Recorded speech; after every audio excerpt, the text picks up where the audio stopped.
sesijilile njengamanje sinojene nomnumzana uBheki the Deputy Minister of Agriculture, Fisheries neminye futhi khona la eNingizimu Afrika yonkana national. Sikhuluma naye njengamanje ubevizithile ngithi sikhona namhlanje ebezikhuluma nogogo wamupha izipho ezithile jelene sikwamukele sibonge ngethuba babo siphelona mhlambe usichazele kabanzi ukuthi boye wenzani kugogo nalethi kumuphe yona. What is the motive behind umsebenzi owenze namhlanje? No, safika la ngesikhathi sa campaign sikankasa safika amaphoyisa asitshela ukuthi akha indlu lapha akhela ugogo ngenxa ukuthi khona isimo esibi esasemvelele ngendlela abehlala ngayo inobunuku ingakhombisa ukuthi inokuhlonipheka kumuntu omdala.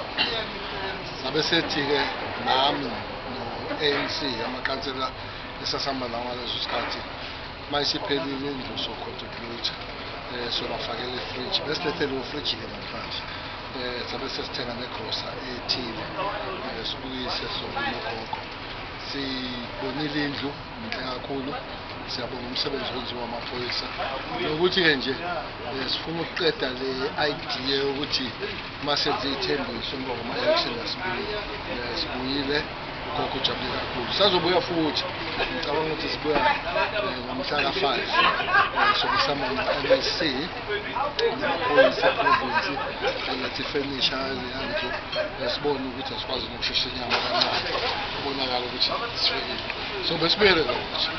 Ukusuka lana singabhekelani futhi njengoba nibuya mhla ka-5, what are the promises nje ujwayele ukuza Monday la eMkhondo dibela eMkhondo uze Monday njalo mhlambe ukukhuluma nje nabantu baseMkhondo bebonkana in terms of ukuthi babambelele mhlambe enhlanganweni lokhongolose ngathini khona? Asiqala ngokubonga abantu baseMkhondo ukuthi bawuvotele African National Congress. African National Congress kuseyiwo abathe ungahola kule ndawo noma zazikhona iy'nkinga esingaziphiki ukuthi iy'nkinga zikhona.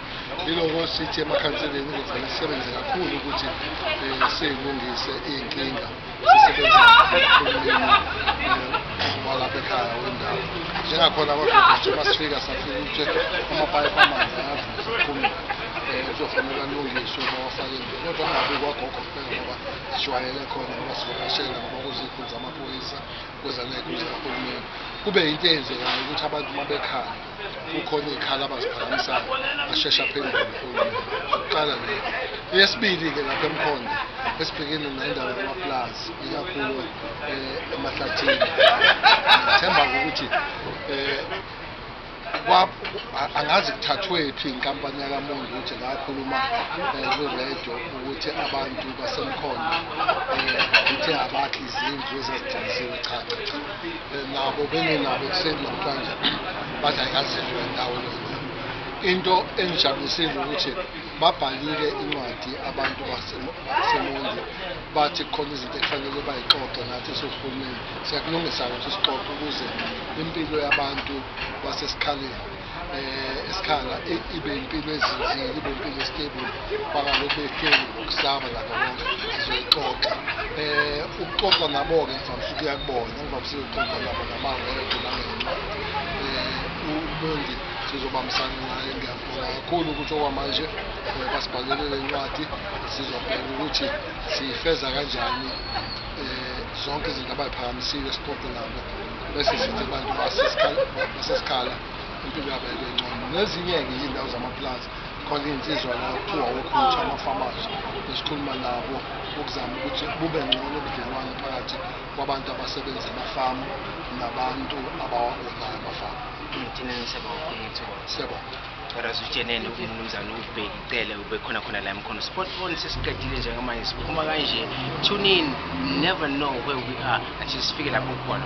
Sharp stand.